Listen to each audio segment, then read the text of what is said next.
The town of Blackwood looked quiet from the outside, the kind of place where everyone knew everyone, and strangers were noticed immediately. But beneath its sleepy streets and picket fences, a sinister operation thrived. Sheriff Dalton, with his deputies, ran a ruthless racket. Outsiders, especially black men, were lured into fake drug deals or honey traps, then beaten, blackmailed, and humiliated. Videos were taken in secret, threats were whispered, and the townspeople knew better than to interfere. Even the local judge, Judge Harmon, lent his power to the operation, intimidating victims and squeezing money out of them under the threat of false imprisonment. Nobody spoke out until Agent Marcus Thompson, a black FBI operative, got a tip from a concerned caller who had narrowly escaped the town's traps. Marcus knew that stepping into Blackwood meant danger, but the injustice gnawed at him. He prepared meticulously, hidden cameras sewn into his jacket, voice recorders disguised in pens, and a concealed phone that streamed footage directly to a secure FBI server. He drove into town under the guise of a traveling contractor, blending into the town's rhythms while keeping his real identity a secret. From the moment he arrived, he felt the tension. Every glance from a local cop carried suspicion. Every small-town smile felt like a trap. He started small, observing the sheriff's office, noting the patterns, who came in and out, the way deputies shadowed outsiders, the coded phrases that hinted at a setup. Marcus realized quickly that the operation was bigger than he imagined.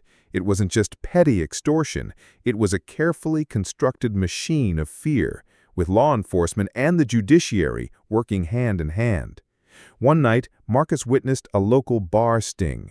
A young black man, new to the town, was coaxed into a backroom deal with a deputy.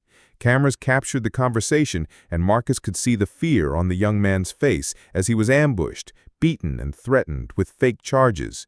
Marcus's hands itched to intervene, but he stayed hidden. Every detail he recorded was ammunition for what he knew would be a monumental takedown. As days turned into weeks, Marcus deepened his undercover role, gaining the trust of minor deputies and townsfolk. He discovered that the judge, Harmon, had a secret ledger listing victims and the sums extorted from them, kept under lock and key in his chambers. Marcus realized that exposing the racket would require meticulous planning. One misstep, and he'd become the next victim. The tension escalated when the sheriff's team began noticing a new face asking too many questions. Marcus had to be careful, playing the part of the curious contractor while subtly gathering evidence. He planted microphones and cameras in strategic locations, recording every bribe, threat, and coercion attempt. The sheriff, proud and arrogant, didn't suspect a thing. Marcus even intercepted calls and emails, piecing together the network of corruption that reached far beyond Blackwood, implicating the judge and other local officials. But the sheriff wasn't just corrupt, he was cunning. Marcus realized that one wrong move could trigger violent retaliation. One night, while leaving a diner, he felt a car tail him. His instinct screamed danger.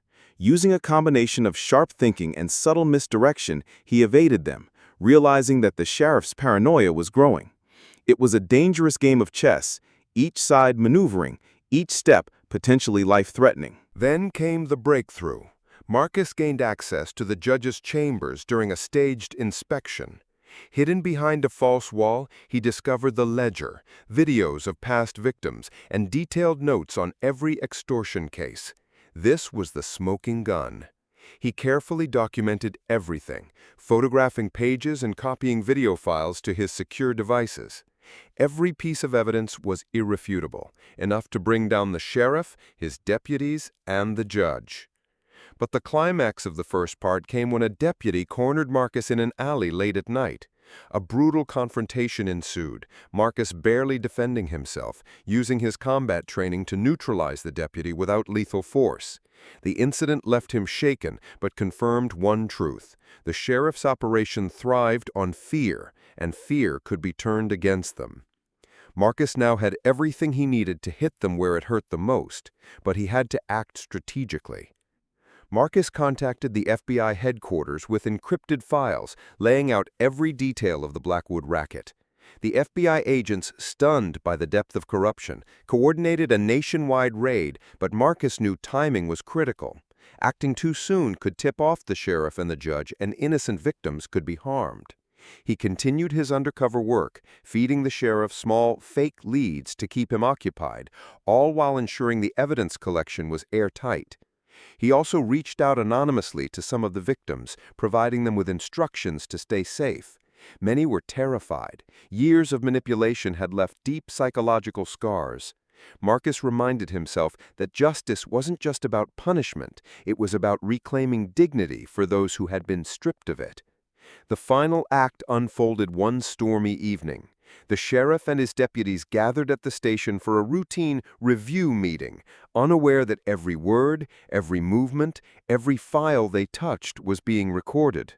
Marcus, inside the station under the guise of assisting with a town project, captured it all. Meanwhile, FBI teams quietly moved into surrounding locations, ready to execute the raid. The moment arrived when the FBI stormed the sheriff's office. Marcus, revealing his true identity, confronted Dalton in front of his deputies. Panic erupted. The sheriff's bravado crumbled as agents presented evidence of extortion, assault, and blackmail. Judge Harmon, summoned by federal authorities, realized that his ledger, his videos, his intimidation tactics, all of it was useless against the overwhelming proof. He tried to invoke judicial privilege, but the law had shifted decisively against him. One by one, the corrupt officials were arrested. Victims, hidden behind protective screens, finally saw the men who had terrorized them brought to justice. Marcus handed over the final recordings to the FBI, ensuring the operation's destruction was complete. In that moment, the town of Blackwood began to breathe again, freed from decades of fear and manipulation.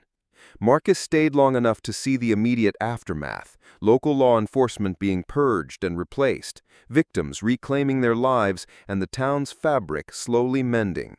Then, silently, he left, disappearing into the night just as he had arrived, a shadow of justice, leaving a town forever changed.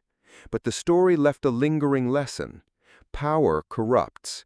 Fear can be weaponized, and even the smallest spark of courage, when wielded strategically, can ignite a blaze of retribution that cannot be stopped. Marcus's mission was more than revenge. It was a reckoning. A reminder that justice, when pursued relentlessly, can reach even the darkest corners.